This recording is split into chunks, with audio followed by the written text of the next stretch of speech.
Kwa Yesu. Haleluya. Ukishika kanuni ya Mungu, mafanikio yako kwa nani? Kwa Yesu. Huyo ni Paulo anafundisha wa Filipi, lakini mimi nafundisha washirika wa Mrama. Mwite Yesu afanye mabadiliko ndani yako, ubadilike, uwe kiumbe kipya katika Kristo Yesu. Haleluya. Kama amekufunga katika umasikini, amekufunga katika dhambi, akufungue leo. Uanze maisha mapya. Uanze maisha mapya. Na kwa umefungwa katika umasikini, hutaki kufanya kazi, hutaki kumshukuru Mungu.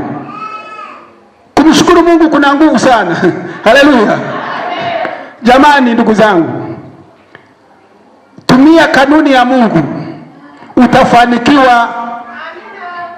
Jaribu kutumia kanuni ya nani? Kanuni ya Mungu. Toa sadaka ya yali, toa kikumi chako, mshukuru Mungu. Hiyo ndiyo kanuni ya Mungu. Wapeni watu vitu, hiyo ndiyo kanuni ya Mungu. Utafanikiwa katika maisha yako ya kiroho na kimwili, utafanikiwa. Kwa kanuni hiyo unafanikiwa, si ndio? Lakini unaposhiba kanuni hiyo, utakuwa maskini, utakuwa mkia, utakuwa kichwa.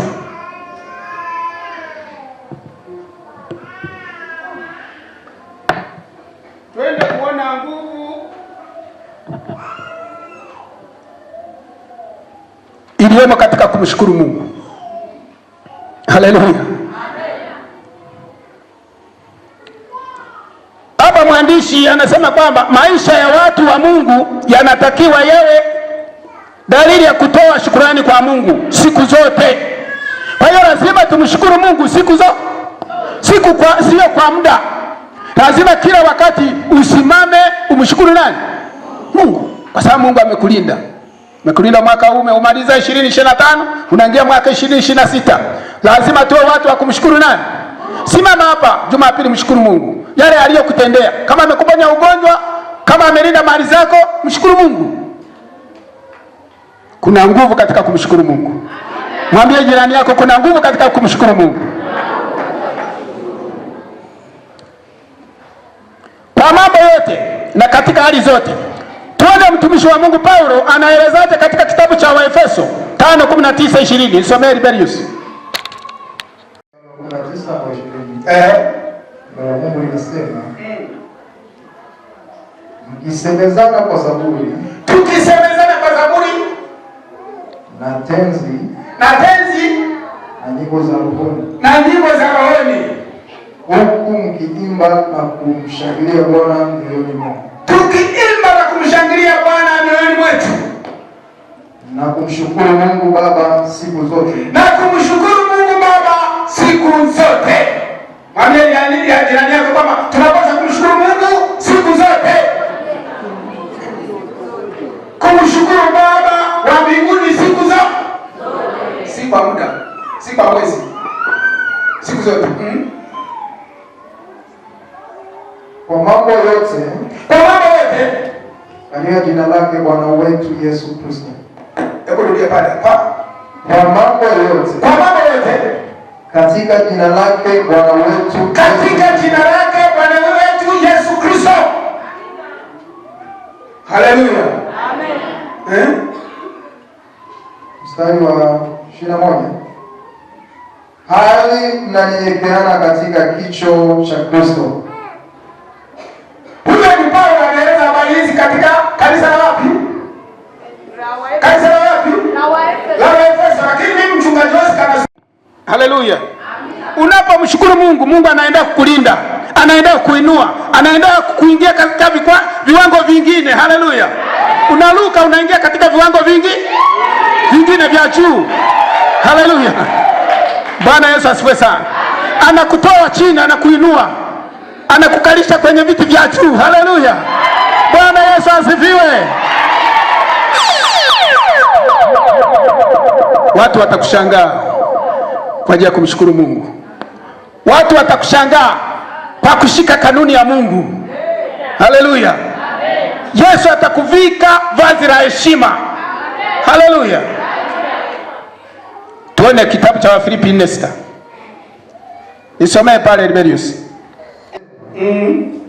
Msijisumbue kwa neno lolote. Tusijisumbue kwa neno lolote.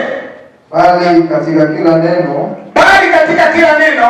Kwa kusali. Kwa kusali. Na kuomba. Na kuomba. Pamoja na kushukuru. Pamoja na kumshukuru Mungu. Haja zenu na zijulikane na Mungu. Haja zetu zijulikane na Mungu wetu aliye mbinguni. Haleluya. Haja zetu. Kitabu cha Wathesalonike wa kwanza neno la Mungu linasema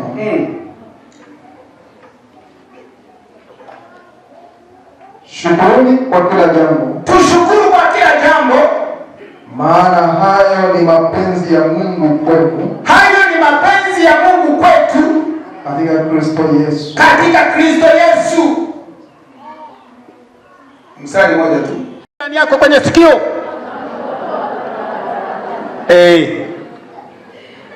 Kolosai 1:12. Tuone Paulo anaeleza kanisa la Kolosai 1:12, mstari mmoja nisome pa. Neno la Mungu linasema mkimshukuru Baba, tukimshukuru Baba aliyewastahilisha kupokea sehemu ya urithi wa watakatifu. Tustahilisha kupokea sehemu ya urithi wa watakatifu. Sehemu ya urithi wa watakatifu katika nuru. Katika roho. Haleluya.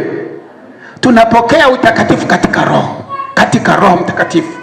Tunapopokea Roho Mtakatifu, tunapokea urithi. Ntwakiru busika bwa ruhanga. Tupo pamoja?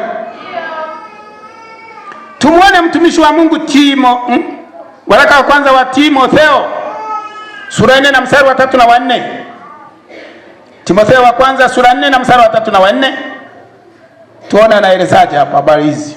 Timotheo wa kwanza sura ya 4 mstari wa 3 na 4. Mstari wa 3 na 4, neno la Mungu linasema wakiwazuia watu wasioe na kuamuru wajiepushe na vyakula ambavyo Mungu aliviumba vipokewe kwa shukurani. Kuna wachungaji wanakuja wanafundisha watu, wanawapotosha neno la Mungu. Wanafundisha kwamba wasioe, wasifanye nini tena hapo? Na kuamuru wajiepushe na vyakula. Wajiepushe na vyakula ambavyo Mungu aliviumba. Ambavyo Mungu aliviumba akaviweka na kuvitakasa kwamba wavitumie. Vipokewe kwa shukrani na walio na imani wenye kujua hiyo kweli. Kuwapotosha wakaondoka katika imani ya kweli.